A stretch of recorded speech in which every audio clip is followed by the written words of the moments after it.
This is ACM ByteCast, a podcast series from the Association for Computing Machinery, the world's largest educational and scientific computing society. We talk to researchers, practitioners, and innovators who are at the intersection of computing research and practice. They share their experiences, the lessons they've learned, and their own visions for the future of computing.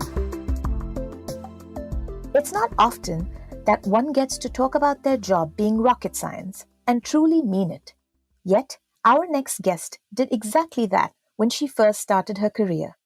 She has since moved on to studying about and building robots with emotional intelligence to better interact with humans and greatly improve our quality of life. Dr. Ayanna Howard is a roboticist, educator, author, and entrepreneur. She is the Dean of the College of Engineering at The Ohio State University and the first woman to hold that position. She has a slew of awards and accolades, from being featured in the MIT Tech Review Top 100 Innovators to being named in Forbes America's Top 50 Women in Technology, and has over 250 peer-reviewed publications. Ayanna, welcome to ACM ByteCast. Thank you. I'm excited about this conversation. As excited as we are, I'm sure. I'd love to lead with a simple question that I ask all my guests, Ayanna. If you could please introduce yourself and talk about what you currently do, as well as give us some insight into, what drew you into the field of computing. So at the end of the day, I consider myself a roboticist. I think irrespective of my quote unquote position or title, I will always be a roboticist.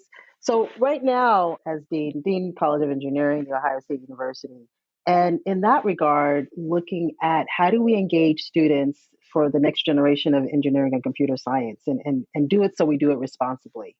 In my own personal work, I focus on primarily looking at robotics, both in healthcare, but also looking at the bias that we have embedded in our AI robotic systems and how do we mitigate that, which has been exciting, especially nowadays, even though, when I started, it was because of the healthcare robotics field, and now it becomes much more important around that.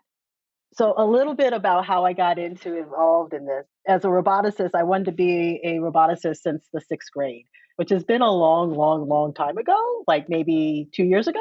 But it was because I was fascinated by science fiction, science fantasy, and I wanted to build the things that I saw in the movies and the television shows. Specifically, I wanted to build a bionic woman, which was my dream goal, as a 12-year-old child. And so that was sort of my path, was how do we design robots to really interact with people?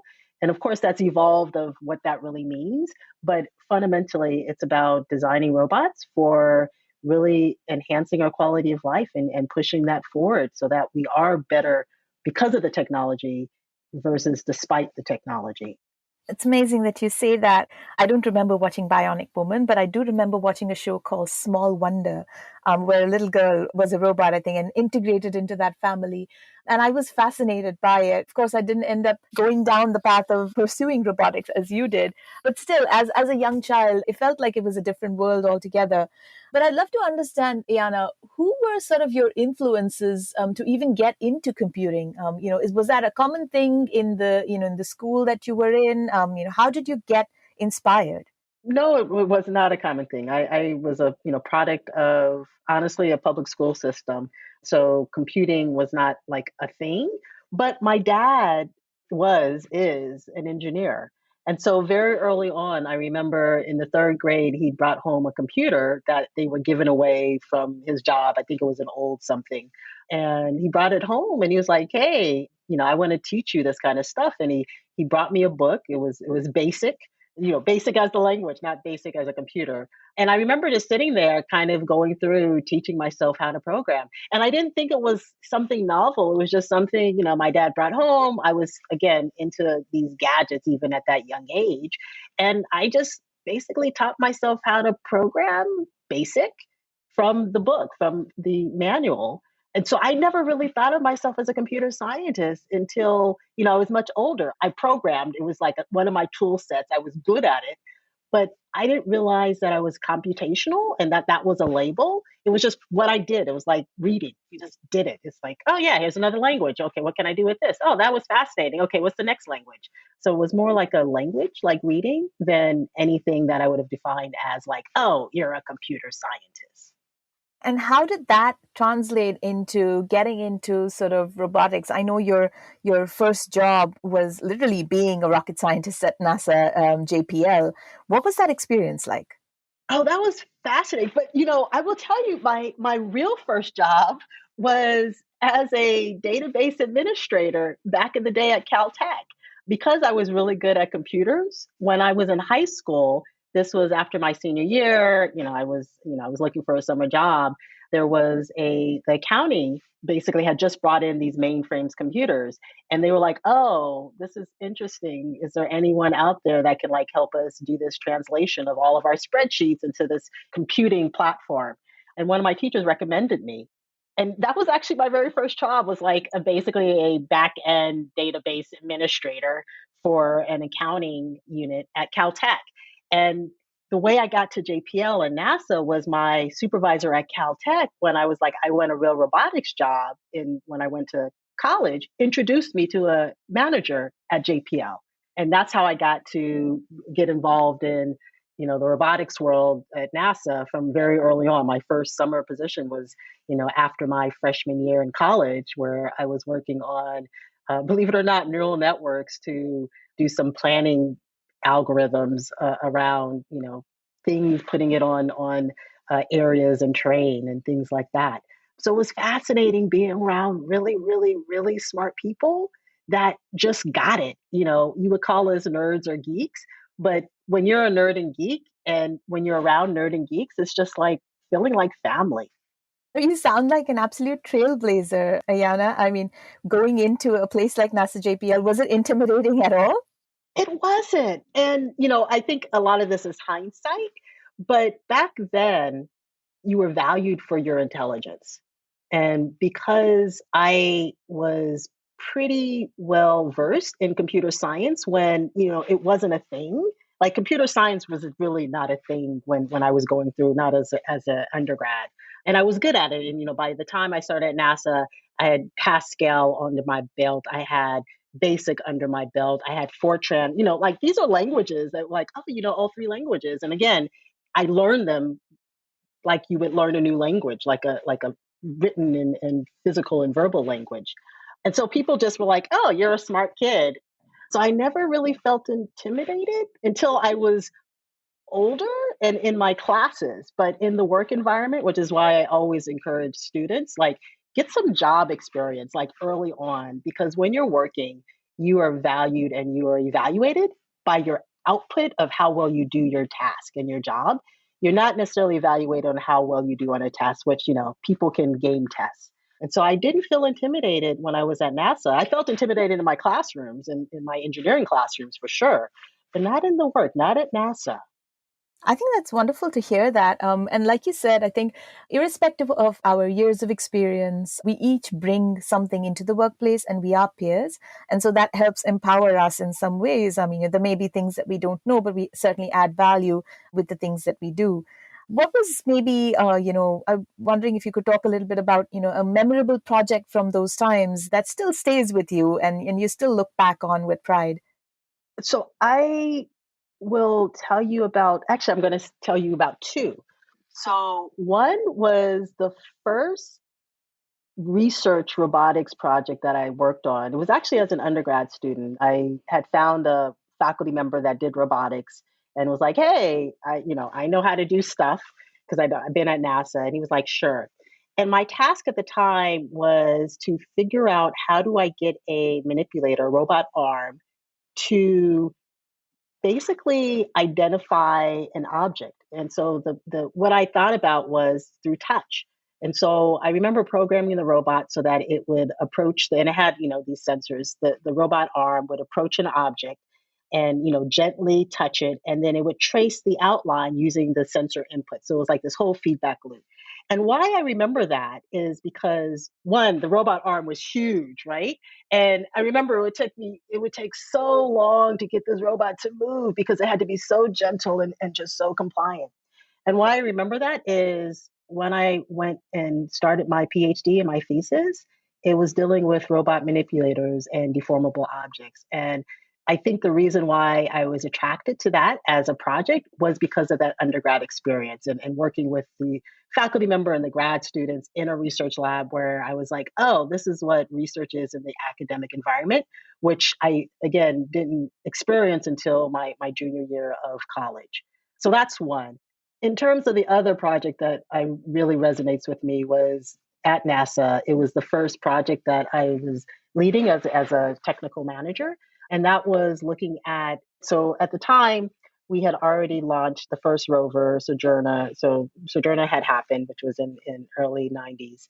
And the whole thought was, how do we do longer range traversal on Mars? And so I was leading a research team to think about, the possible. And the way that I approached it was to try to get the humans, so the human scientists, to try to figure out how do we take their knowledge and take their experience in the field and translate that to the rovers, right? So how do you design an expert system from the experts? And it was my first foray, at least with respect to, rovers and human robot interaction, although that wasn't a word back then, on this blending of the human power and the human strength, human expertise with the robotic expertise.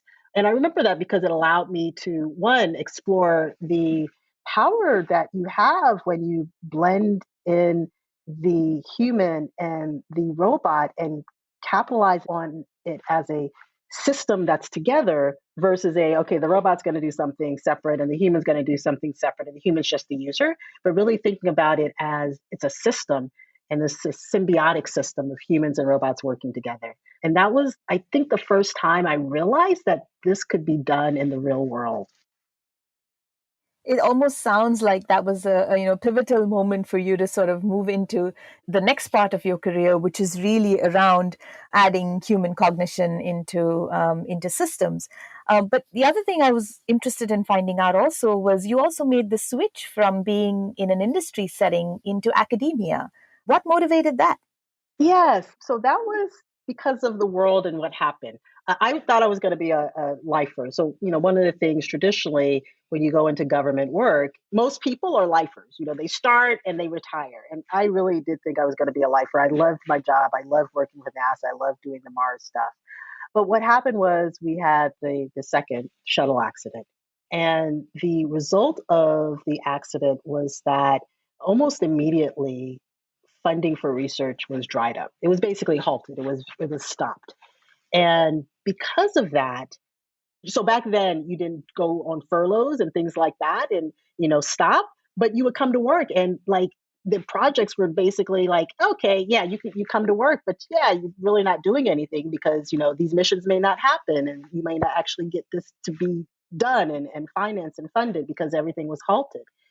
And so at the time, I was like, okay, do I weather this through? Do I just wait? Do I sit? Or do I see what's out there? And I decided that it was time to see what else was out there. And unfortunately, there wasn't a lot going on in terms of industry research. So I was like, well, can't go to industry. Like AT&T wasn't a thing anymore. The only place you could still do really good robotics research was in academia. So I decided, oh, well, let me see what happens. Let me go out, put out my CV, talk to a couple of people, and maybe that's something I could do. And I thought I was going to do it temporary, like, oh, I'll do it for a few years until, NASA comes back in terms of doing robotics research. And that was 16 years ago. That's great. Certainly, NASA's loss. And I believe that that was your switch and you moved to Georgia Tech at that point?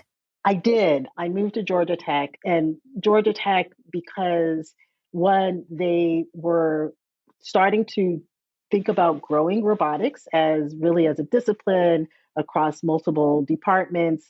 They had been talking about, we think we want to do a PhD program. We think we want to do a robotics institute. And the conversations were happening. And I was like, oh, I want to be on the ground floor of that. And the other thing is when I came interviewed at Georgia Tech, I just felt comfortable. I felt at home. The faculty were like, oh, you are awesome. You are great. You could be part of the team. And I felt it was so much more about collaboration, even though this was an academic environment. And the things that I'd heard was, yeah, as an academic, you basically work by yourself and you're siloed, was what I'd heard.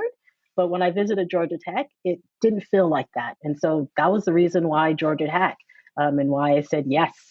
That's great. I mean, I think that, I feel at least all that you hear, as well as my own experiences, innovation really comes when you collaborate, when you have those diverse opinions that are clashing together, not always in agreement, but that's when you sort of really, think about what can be done that might not have been done before.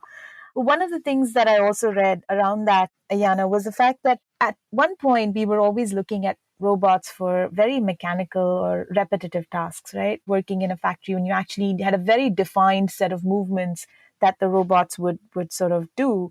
And that started to change, and you started to work more in terms of saying, how do we actually build more intelligence and add more human sort of thought process into robots?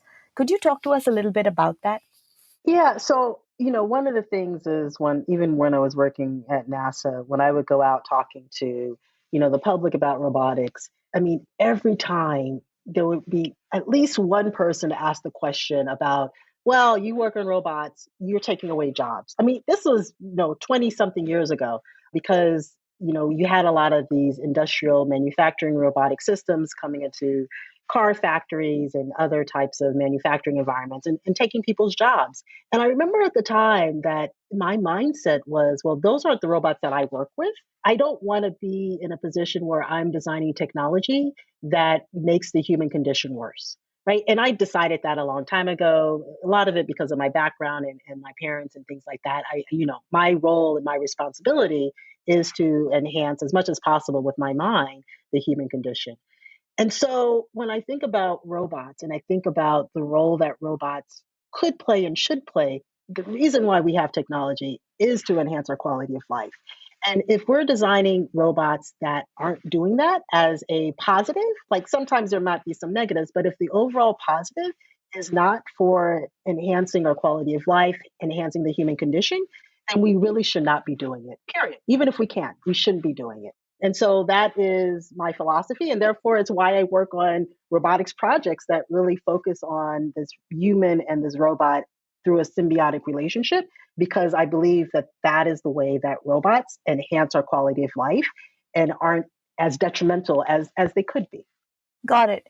But one question I do have, Ayanna, is it mostly so folks who are working in this space, I'm sure, many of your colleagues or even across the world, is it mostly our own sort of moral compass that keeps us responsible towards that goal of making sure that we're enhancing human capabilities, but not taking away from the opportunities that we may have otherwise had? How is that in some ways regulated?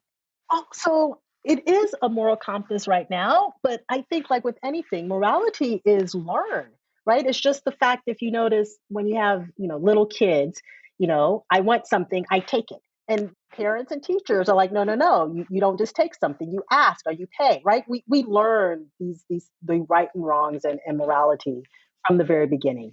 And so I think this aspect of how should we use technology, what do we do that's good with computer science and robotics and AI? We, as academics, as instructors, as teachers, really do have to embed that quality of values in our students because it's just like with anything else, it has to be taught. And I do think it is a responsibility. It's a responsibility of technologists. It's also a responsibility of society to push back, which in some cases they're not because they're reliant. But it's also the responsibility of technologists to ask these questions, to ask about the pros and the cons whenever we're designing a new robotic application. And I will tell you in my own research, we've designed technology where I'm like, yeah, maybe we shouldn't do this. Maybe we shouldn't create a system, a robotic system that gives advice about how you look. Maybe that's not a good idea because this aspect of how you look is going to be based on, my group's perception of, what is a good way to look and what's a bad way to look. So maybe that's not a good thing to do. But healthcare robotics, which my group works on, that's a positive, whichever way you look at it, because it means that people can improve their health. Like, there's no argument that that's very helpful. even if you're telling someone how to do this. And so this morality thing, it is a responsibility and currently is not regulated very well. There's some, rules and regulations that are being considered in the EU, for example, right now. There's some in the United States around, I've seen a couple of, bills that are flying through that have some aspects of regulations around AI, around ethics, around robotics, but there's nothing that is confirmed and final around this aspect of what is the morality or what are the values that we should have in terms of designing the next generation of robotics AI systems that are used by people. Understood, and very well put. The point that you make about both teaching and learning, as humans, we're obviously capable of that, and having somebody to guide us while we make these decisions is super crucial. How does that translate to robots as they are being built to make a lot of decisions for us? How do you see that, you're able to teach robots to see between right and wrong? Yeah, so one is there are some grounded, I would say, outcomes that we can measure. So an easy one is if I make a decision, one, we need to make sure that that decision is equal, irrespective of gender, irrespective of race, ethnicity, religion, right? Like that's an easy one, right? So if I'm a healthcare robotic system and I'm making a medical diagnosis, is it different or is it a more negative outcome if it's a female patient versus a male patient? Like that's an easy one that a robotic system can like look through the data, do some changes of parameters, see are the same outcomes coming out. I think that robotic systems, AI systems should be doing this. They don't traditionally do this, especially if they're being deployed in the field.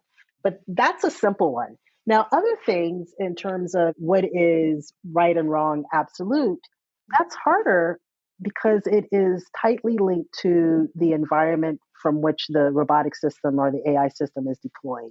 So, my whole philosophy is you need to give the users the choice to decide. So, if I have a robotic system, for example, that's deployed in the United States in a rural community versus say somewhere in North America or South America in a predominantly, say, urban environment, you should be able to give the community the ability to change the parameters based on their culture and value system. It shouldn't be up to me as a technologist to infer or to force a default condition based on my own personal value system because it's going to be different. And so, how do you decide between right and wrong? I think we need to provide the ability to give people the autonomy to incorporate that in terms of their robotic platforms when they adopt them. Right. And that also means building these systems with that level of flexibility to be able to take in those inputs and adapt to the environment that they are, deployed in. What are some of the technology challenges that you're seeing, Ayanna, with this field? I mean, when we're going back to what we were talking about earlier, robots are no longer in sort of a constrained environment, right? So what are some of the challenges that you're facing as you're building these new systems? Well, there's a bunch of challenges. So one challenge is this aspect of adaptation. We don't do that so well. Just in general, I'll give you an example. If I'm creating a healthcare diagnosis system on my robotic system to do something interesting, I will collect some data from different target demographics to try to teach the robot what to do. What's the proper right way to do? And what happens then is if this system gets deployed in society, there's no way that it could have been trained on all the possible conditions. But giving the robot the ability to recognize when it's wrong or when it's in a novel environment is still an open ended problem because every environment that you consider novel, the parameters are going to change and shift, right? So that is an unanswered problem right now, which is interesting as a researcher because it means that you can still have research and still publish papers, but that's one difficulty. The other difficulty is when you're deploying in the real world environment, how do you translate from the lab into these, deployed, very dynamic, sometimes uncertain environments? This process is, as a researcher at an academic institution, I don't assume that my, nice lab proof of concept trained algorithm is going to be deployed in society, but we're seeing this accelerating. So you're seeing things that are done in the lab in terms of algorithm development they're tested, they're validated, but then they're quickly deployed into the billions of people that are on Earth. And that's we're using basically the humans as our test conditions, and then saying, "Oh, that didn't work. Oh, this group was disenfranchised. Okay, let's train on it." For toy problems, it's fine, but when you have things like facial recognition algorithms that are used in surveillance, that's an issue. When you have facial recognition used, in your phone to unlock it, okay, maybe a little bit of a problem, but not so much. But that's a problem, is that we're deploying these systems in real world scenarios that could be detrimental. And we as researchers haven't provided the scaffolds for these systems to adapt in real time. Yeah, no, that's an excellent point. But I wonder, Ayanna, how would we do this better, right? I mean, actually deploying these systems in the real world is a good way for us to actually, it would be hard to simulate, or like you mentioned, all of the various sort of influences in a lab situation, right? So it almost feels like it's a catch-22. You have to deploy in the real world to actually get enough material to learn and improve. And yet there are some significant risks. So what is it that we can do to actually do these trials, but do it in a way where we're not sort of making it very, very, risky? So I actually have some ideas. Now, whether they will work in the real world is uncertain, but they have definitely worked in my own research in my lab. So one is giving the ability for people to tell the system when it's wrong, and using that as input. And so if you think about learning, it's how do you design systems that have a core learning algorithm, and then as you're collecting a very small in samples, it can retrain and relearn, right? And identify that. So it works in the research lab. Does it work in the real world? Uncertain. So basically, what that means is, and I'll use my my phone that has sometimes problems unlocking because of various, my tilting of my face and things like that. So wouldn't it be nice if every time it messes up, and I know when it messes up, right? Like I can put in a little click, and that means, okay, we need to retrain on this angle of my face. And I can click it and click it and click it. And therefore, I have the ability that after a while, it's like, oh my gosh, like 10 out of the 20 times this phone did not recognize my face. Let's look at the data and see why. And half the time is because it's the angle that I'm holding it, because, I like to sit back in my chair and things like that. So that's one way, is putting the as part of the system where it can personalize the learning based on me and my behaviors and my attributes, and designing it. I know it works in the research lab. We've tried it in my own group in the algorithms we deploy. Whether it works on a commercially available platform, not sure. The other is, and this deals with this aspect of setting your parameters from the beginning. A lot of times, if you bring out a new robot or bring out an AI algorithm, there's these default settings. I would argue, let's not have default settings. Let's create a system such that the default is based on the human input. And so we do this with respect to setting up a new computer. It comes up, it says, what time zone are you in? Right. And then it asks you, these parameters, what kind of background do you want to have? And it doesn't assume anything. We should do the same thing in our robotic AI systems, like, come up and saying, like, parameter that's used in this algorithm, say healthcare, is gender. What gender do you identify with? What ethnicity do you identify with? What, like from the beginning, versus just assuming that, I've learned everything about every human that's out there, which is of course 100% incorrect and wrong. And so don't have default settings, have settings that by default are selected by the human. We've tried it again in my lab environment, and it works fairly well in terms of then it's very customized at the very beginning, because healthcare should be a personalized application. Whether it works on commercially available platforms that are deployed in the wild, who knows? That's great. No, thank you for sharing that. That actually makes a lot of sense. One of the other things, sort of, moving in another direction, Ayanna, I also read that the pandemic and the situation that we're in today has changed our way of life, and actually has been somewhat of a boon for robotics. How true is that statement? It is true. It's one of these mixed blessings, because as a roboticist, I've become cooler, right? So it's like, oh my gosh, like I thought it was cool before, but now everyone knows this. because it's increased in terms of the acceleration and the adaptation and adoption in the real world. So that is true. Now the mixed part is that there's still errors, there's still some disparate impacts in terms of different groups. And so the negative is that the systems don't necessarily work the same for everyone. And we don't yet have the algorithms to fix them real time in the real world. So they're being used, they're deployed, and we can clearly see that there's differences sometimes in the decisions depending on who's using the robot, who's using the AI system. Got it. And so what are the sort of the most common applications you're seeing that's being adopted more? I mean, other than my robotic vacuum cleaner, which has become an absolute treasure in our home, what else are people using, especially during the pandemic?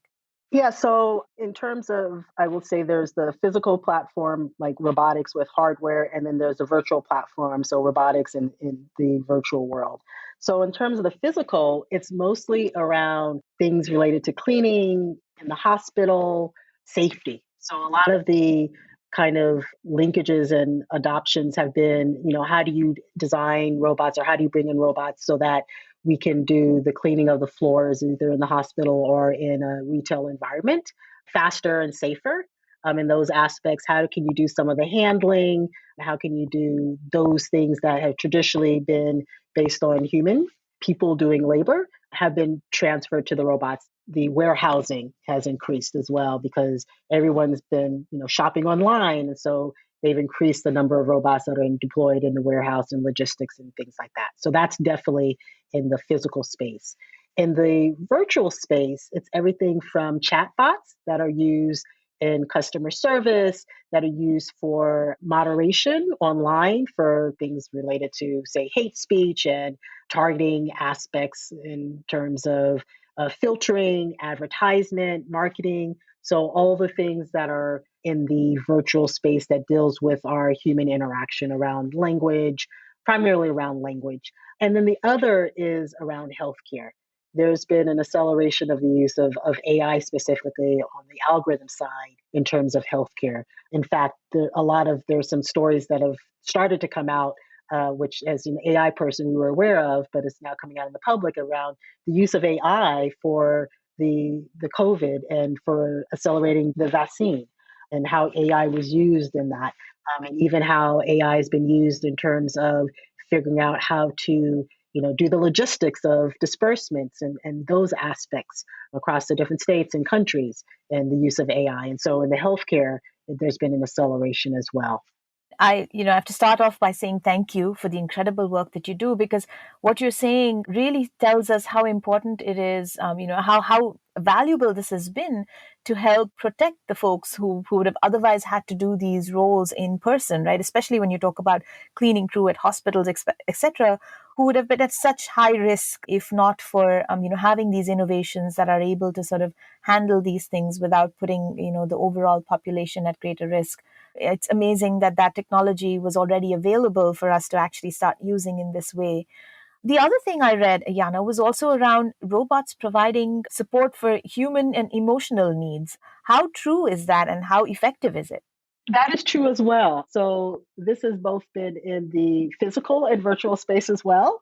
So in the physical space, there's been a increase in the number of physical robots that have been used primarily in nursing homes, in places with older adults, because as you know, at the very first lockdown, those were the most highly vulnerable, and so there was an increase in these pet-like, animal-like robots that was done. In terms of the virtual, there has also been an increase in companionship types of apps in terms of, interacting with virtual agents, also in mental health. There's been an increase in the use of automated AI systems that help with not only diagnosis, but also conversation, early detection of depression, and things like that in the healthcare space, primarily, again, to address the loneliness, to address the depression that has increased during this time because of isolation of different individuals. So, yes, it has helped. It's been a positive. And one of the reasons why I say it's been a positive is because the alternative is nothing, right? It's not like the alternative is, well, we're replacing humans. There is no alternative. And that's what we've seen. And so in this case, the adoption has enabled people to connect or feel connected, even though they may not be connecting to necessarily another human in the physical space, but they are being connected through conversation, through emotional connection. What happens as we get to the other side of what stays and what changes, that is still uncertain. But I think a lot of the things that we've become used to and accustomed to will stay. I mean, other things might adapt, but I think we're going to have a hybrid in terms of what's been adopted, what stays, and what's like, okay, I'm done with that. No more. Yeah, I have to emphasize what you just said, which the alternative is nothing. And I absolutely agree with you. There's always a fear that, if robots are going to take over the human emotional connections that we have and the social interactions, then is that really the right thing for us? But as it stands today, we aren't able to have those connections. And I know many of us who have family, further away or family that's older and living alone would love for something like this, for them to not feel lonely, because there's a part of this is there's the physical aspect of dealing with COVID, but certainly there's a lot of mental strain from just the isolation. So yeah, your point is well noted. I'd love to also talk about your company, Zyrobotics. I know you do a lot of work, products that include therapy and educational products for children. Could you talk about that, and what was the motivation? What drew you into that field?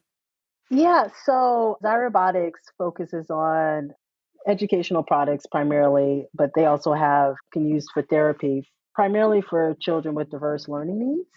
So the software, it adapts in terms of personalization. So it has parameters that can be personalized to the needs of the child, whether it's a sensory processing disorder, whether it's things about speed and all these variations where there's a norm traditionally thought of in terms of even games, right? There's a default setting that applies, but with the software that's created through Zyrobotics, there is no assumption of default. It's based on the child that's using the application. And the reason Zyrobotics came about and why it developed software and technology in this space was because of the research I was doing at Georgia Tech, working in healthcare robotics. Because I was working with children with special needs, primarily children with motor disabilities, what I saw very early on was that when you saw what was out there, when you saw what was available, it was very much in this, I would say, medical space. And so when kids were interacting with tablets or games, if they had a special need, the kinds of things they were working on were, I would say, not the newest, not the greatest, not the bing wang, like, oh my gosh, this is so cool. And it was much more of a old school, like, oh yeah, this is functional, but it's not fun and engaging. And I just thought that this was a disservice. And, as a technologist, I was like, wait, we can still make these very functional applications that are designed for children with special needs. We can make them fun and engaging so that all kids will want to interact with it. As an academic, of course, though, that's not a research problem necessarily. And so Zyrobotics took that on, was to take these very functional, what's cause and effect, how do you address sensory processing disorders, how do you do learning in the space, and making it fun and engaging so all kids would engage and want to engage with these applications, and it's customizable to the needs of every child. And so it makes it so that it's not a you have a disability, it's a everyone has a different need, everyone learns differently, and therefore these applications and this software and technology basically works with any child's needs. That sounds like wonderful work. Are you seeing a good amount of adoption of the products that you're putting out? Yeah, so currently, well, as the last note that I was given in terms of report, we had about 800,000 users of either the software or the hardware. Mostly in the United States, though. I would say 90% of that is in the United States. Oh, that's great. And, it's certainly an area that needs a lot of innovation. I'm so grateful that you're actually working in that space. The other thing I wanted to talk about, Ayanna, was also that you recently authored a book called Sex, Race, and Robots. What inspired you to write that? Are you seeing biases in the field that are specifically concerning to you? Yeah, so the reason I wrote this was because Well, a couple of things. One is that I was starting to get frustrated at all of the, I would say, negative things that were coming out in the media, but also the things that were coming out of companies in terms of language. There was, language models that were spewing out, racist statements when they would deploy. There was facial recognition algorithms that weren't recognizing people in terms of their passport photos. And you would have these things come out from these companies and apps that would basically undress women, and you can download anyone's woman's app and you can have them naked on your iPhone, and it was just frustrating me. And then I would see people out in the media saying, oh, but we can't do anything about it. So I wanted to, one, basically peel back the onion of why this was happening, what was going on with the technology, what was going with the algorithms, why it was hard, but also give kind of some hope for how do we change this? How do we fix this, both as a technologist, but also as a consumer of these technologies? And so I just wanted to basically lay it out as, one, identifying what it was, what are the problems without all of the media hype, but also what power we have to really ensure that we change this and we have a better future with it. And so that was the motivation of it. And I didn't expect to see how well people navigated or gravitated toward the message in that. And weave throughout is also the story of being a Black female, growing up in this technology world of robotics and AI, and just some of the challenges personally I faced, but also linking it to the challenges we also have with the technology. So it also tried to put a human face to technologists as well. That's great. We'll definitely link it in our show notes for our listeners. But do you have any advice, Ayanna, around the same topic for professionals who are in the field, work that you'd like for us to pursue, as well as anybody new who is entering the field of robotics, or students who are aspiring to become roboticists around this specific topic? Yeah, so the one thing to technologists, and I say this over and over again, is it is our responsibility, because frankly, it's also our fault, right? A lot of times I think as technologists, we're like, well, the ethicist will take care of it. The ethics board will, they'll check it off if it's good, or if it's bad, they'll send it back. Or, well, people are going to use it. It's their fault if they believe this stuff and use it. And I'm of the philosophy that no, we're designing it, we're building it. We are also responsible to mitigate the evils. And if we don't know how, it's our responsibility to learn how. Because at the end of the day, if we don't, the technology will come after us. It's just like I think about, some of the old tales where, we create, if you think about Frankenstein, we create these things. And if we're not careful, our own technology will destroy the creator. And so, one, it's a selfish reason, i.e., I don't want the technology that I love and just really lean into to come back and be detrimental to me as a creator. But also, it's a responsibility. If we're creating these things, we're creating it. The public doesn't know how to fix it. We are the only ones that know how to fix it because we are so embedded in the algorithm. And therefore, we have to do what's right for not only our field, but also for the world. Very powerful message, Ayanna. Thank you so much. We have to own what we create, and we have to be accountable for it. I think that's definitely something we could all take a leaf out of your book. For our final bite, I'd love to know, what are you most excited about in the field of robotics, maybe over the next 5 years? I'm most excited. I mean, maybe this is my little ego selfishness, but I'm most excited about the acceleration of the adoption of robotics and AI, honestly, in terms of like real world applications. Again, even though there's some issues, I think that the enhanced quality, the enhanced benefit to humanity is a positive. And so I'm really excited about that. It becomes pervasive. So, we always talk about, internet is pervasive, and the cell phone is now pervasive. I feel like robotics and AI will be, in the next 5 years, maybe 10, will be pervasive. Like, it'll just be part of our environment. It'll be part of our DNA. It'll just be an accepted norm. Like, of course, I have my personal AI agent. Like, what did you do back in the 2000s, right? Like, that's what I'm hopeful for and excited about. Oh, I think the vision that you paint is definitely exciting to all of us as well. This has been such a riveting conversation. Thank you so much for taking the time to speak with us at ACM ByteCast. Thank you. ACM ByteCast is a production of the Association for Computing Machinery's Practitioners Board. To learn more about ACM and its activities, visit acm.org. For more information about this and other episodes, please visit our website at acm.org/bytecast. That's acm.org/bytecast.